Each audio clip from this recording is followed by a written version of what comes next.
Hi viewers, welcome to our channel. ప్రస్తుతం మనతో పాటు ఇమ్మంది రామారావు గారు సీనియర్ జర్నలిస్ట్ ఉన్నారు. వారితో ఒకసారి మాట్లాడదాం. సార్ నమస్కారం. సార్ నమస్తే బాబు. సార్, కొడాలి నాని చంద్రబాబు నాయుడు గారి బూట్ పాలిష్ చేశారు సార్. అయితే ఇది నిజానికి కాదు సార్, ఇది ఒక ఫ్లెక్సీ ఆ విధంగా తయారు చేసి దాన్ని పెద్ద బ్యానర్ కింద రెడీ చేసి పోస్ట్ అంటే ఏర్పాటు చేస్తున్నారు సార్. అసలు ఎందుకు ఈ విధంగా చేస్తున్నారు, మరి దీనిపైన మీ ఒపీనియన్ సార్? అంటే ఈ విధంగా చేయడం కరెక్ట్ అంటారా సార్? ఆ విధంగా కొడాలి నానికి ఒక అవార్డు ఇచ్చారు ఆంధ్రదేశంలో ఉన్న ప్రజలందరూ. ఆ అవార్డు ఏమిటి? బూతుల మంత్రి అని అవార్డు. కొడాలి నాని మాట్లాడిన మాటలు 2-3 నెంబర్ వేసుకుందాం. పప్పుగాడు, 420, వెధవ, సన్నాసి అని ఇట్లాంటి మాటలు ఉపయోగించి ఆయన అనకూడదుగా ఆయన పెట్టిన భిక్ష ఏంటి? తెలుగుదేశం పార్టీలో ఎవరో హరికృష్ణ రికమెండ్ చేస్తే ఈయన తీసుకున్నాడు, చలమన్ అయ్యాడు. ఆయన టీలు అందించేవాడు, కాఫీలు అందించేవాడు. అటువంటి వాడు తిరగబడతాడా? జనరల్ తిరగబడరు కదా. ఎంత పాపాత్ముడైతే మాత్రం ఎలా తిరగబడతాడు? కనుక ప్రజలకి మాత్రం చాలా కోపం ఉంది. ఆ కోపం ఉండబట్టి నువ్వన్నమాటే కదా.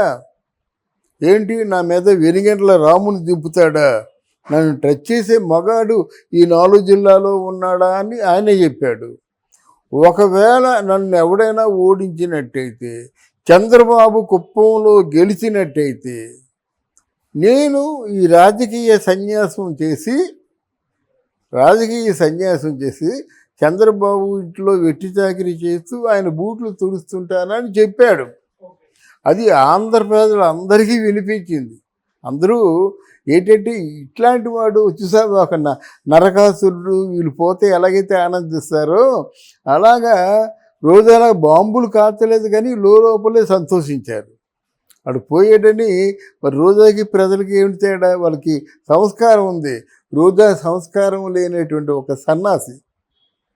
అంటే ఆడవాళ్ళకి అపఖ్యాతి తెచ్చినటువంటి ఆ రోజా అనే పేరు చరిత్రలో నిలిచిపోతుంది. ఎలాంటి వాళ్ళు కూడా ఉంటారా? డబ్బు కోసం ఇంత పతనం అయిపోతారా అని అనుకుంటారు అన్నమాట. ఈయన ఎప్పుడైతే ఊడిపోయాడో మొత్తం అందరూ కూడా ఏంటి అసెంబ్లీలో మాటలు పోయాడు అనుకున్నారు. మరి నీ మాట నువ్వు నిలబెట్టుకోవాలి కదా. అందులో 4 సార్లు ఎమ్మెల్యేగా గెలిచిన వాడివి. అలాగే ఇంకొకటి ఏం చేశారంటే, వైసీపీ పార్టీ ఓడిపోయినట్టయితే ఒక పక్క మీసం తీసేసుకుంటానన్నాడు. ఒక పక్క మీసం, ఒక పక్క జుత్తును. అలా నీకంటే చిన్నవాడు, నీకంటే సామాన్యుడు మాట నిలబెట్టుకున్నాడు కదా. అలాగే ఒక ఒక ఒక వైసీపీ పార్టీ అభిమాని అన్నమాట. వాడు మీసం తీసేశాడు, జుత్తు కురస తీశాడు. అంతెందుకండి, పవన్ కళ్యాణ్ కోసం ఈరోజు త్రివిక్రము కాలినడకని వెళ్ళాడు, ఇంకొకరేమో మోకాళ్ళ మీద నడుచుకుంటూ వెళ్ళారు. ఆ మాట కోసమే కదా. ఇక్కడ సాయి ధర్మతేజు నడుచుకుంటూ వెళ్ళారు. ఏదో మాట అనుకున్నారు, ఆ మాట ముక్కు చీలించుకుంటున్నారు. ఎవరైనా ఉంటే ఏదో మాట అనుకుంటే ఆ మాట నెరవేరకపోయినట్టయితే ఖచ్చితంగా మాట నిలబెట్టుకోవడమే. అమర శిల్పి జక్కన లాంటి లేనట్టయితే ఈ శిల్పంలో లోపం కనిపెట్టినట్టయితే నా చేతులు నరికేసుకుంటామన్నాడు.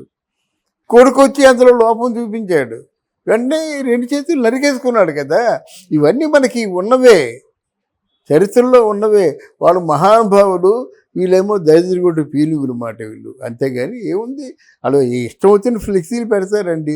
ఏం మీ పెట్టలేదా? మీ దబాయించలేదా? మీరు మున్సిపల్ ఆఫీస్ని రెంట్ లేకుండా దౌర్జన్యంగా 5 సంవత్సరాలు వాడుకోలేదా? నువ్వు మాట్లాడితే ఇంకా ఏమైనా పెడతారన్నమాట.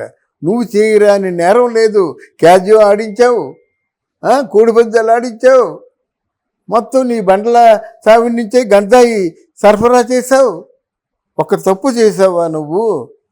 గంజాయి సంస్కారం, గంజాయి సేల్స్ చేయాలన్నా, గంజాయిని సరఫరా చేయాలన్నా మామూలు వాళ్ళు ఎవరు కాదు. మొత్తం టోటల్ పోలీస్ అంతా వాళ్ళ కంట్రోల్ ఉండాలి, ట్రాఫిక్ అంతా వాళ్ళ కంట్రోల్ ఉండాలి, ట్రాన్స్పోర్ట్ అంతా వాళ్ళ కంట్రోల్ ఉండాలి. అంత అజమాయిషీ చేసినప్పుడే గంజాయి తరలించగలుగుతారు అన్నమాట. అక్కడ కూడా ఎక్కడ తరలిస్తున్నారో ఆ సంబంధిత పోలీసులు. ఎంత ఎక్స్పోర్ట్ అవుతుంది గంజాయి? ఎన్ని కోట్లు, ఇప్పుడు ఎన్ని వేల కోట్లు సంపాదించావు నువ్వు. క్యాజువల్లో ఎంత పోద్ది? ఇంత తప్పు చేసిన వాడేమో ఆయనకి ఏదో నువ్వు చెప్పిన మాటే కదా అలా తులుస్తున్నట్టుగా వాళ్ళు ఫ్లెక్సీలు వేసారంటే వేస్తారు. తప్పు తెలుసుకో, పశ్చాత్తాపడు, ఇక ముందు జీవితంలో ఎలాంటి కూతలు కుయ్యొద్దు, ముఖ్యంగా బూతులు మానేయి. గెలిచిన వాళ్ళు అల్లరి చేయలేక కాదు, అల్లరి చేసిన వాళ్ళందరూ ఎన్ని వందల మంది జైల్లో ఉన్నారు, వాళ్ళు ఇంకా విడిపించాలి. అప్పుడు తెలుగుదేశం పార్టీకి కానీ జనసేన పార్టీకి కానీ అంత పవర్ ఉందా? ఎంతైనా నినాదాలే కానీ ఇలా ఫ్లెక్సీలు వేయించి రిటర్న్ గిఫ్ట్ ఇవ్వడం వాళ్ళకి తెలియదు. ఒకవేళ సాహసించి చేస్తే వాళ్ళందరూ ప్రశ్నిస్తే జైల్లో పెట్టేశారు. ప్రశ్నిస్తే జర్నలిస్టు తలలు పగలగొట్టారు. ఆ ఎలక్షన్లో కూడా చంపడానికి ఎంతమంది సిద్ధపడ్డారు కదా. అందువల్ల వాళ్ళు వేసేది అవకాశం లేదు. ఎవరు? వీళ్ళు ఓడిపోయిన వాళ్ళు. ఒకవేళ తిరగబడితే వాళ్ళు అందరూ కూడా మీరు చేసినట్టుగా వీళ్ళు చేస్తారు. అది తీసి పక్కన పెట్టండి. మిమ్మల్ని ఎవడు మాట్లాడమని చెప్పాడు, మాట్లాడారు. వాళ్ళకు కూడా అంతకుముందు జగన్మోహన్ రెడ్డి అన్నట్టుగా వాళ్ళకు కూడా బీపీ ఉండొచ్చు, ఆ బీపీ తీర్చుకోవచ్చు. ఆ బీపీ పెరిగితే మనం సమాధానం చెప్పాల్సిన అవసరం లేదు కదా. ఇది ఆయన చెప్పిన మాట, మనం చెప్పిన మాట కాదు. అయిందా? పోయినట్టయితే అక్కడ అంబటి రాంబాబు అమరావతినేమో కమ్మరావతి అన్నాడు, భ్రమరావతి అన్నాడు, శ్మశానం అన్నాడు. బొత్స సత్యనారాయణ 2 అడుగులు నీళ్ళు దిగిపోయింది అన్నాడు.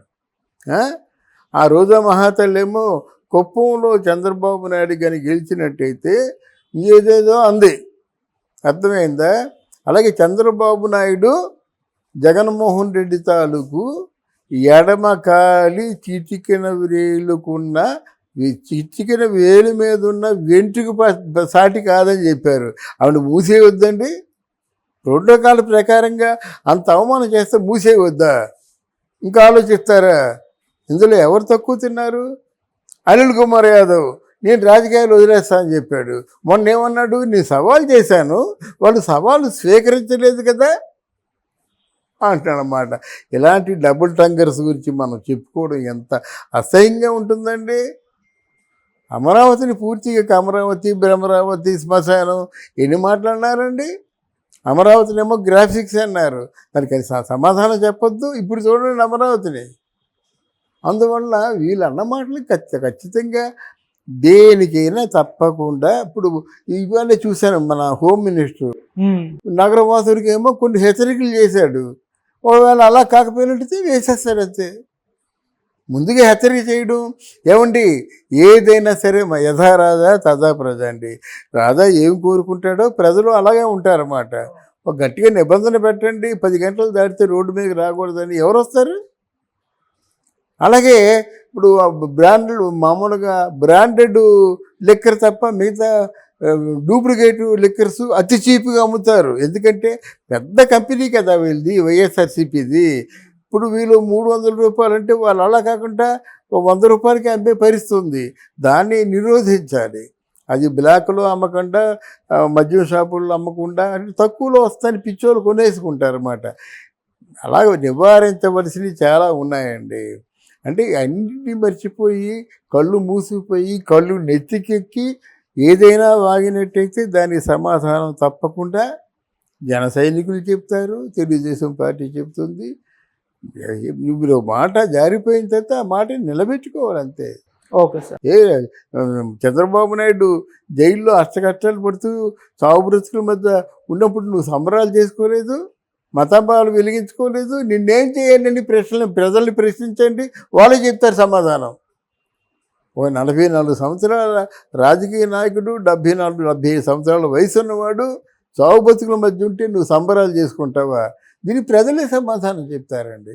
Okay sir, thank you so much. Thank you అమ్మా.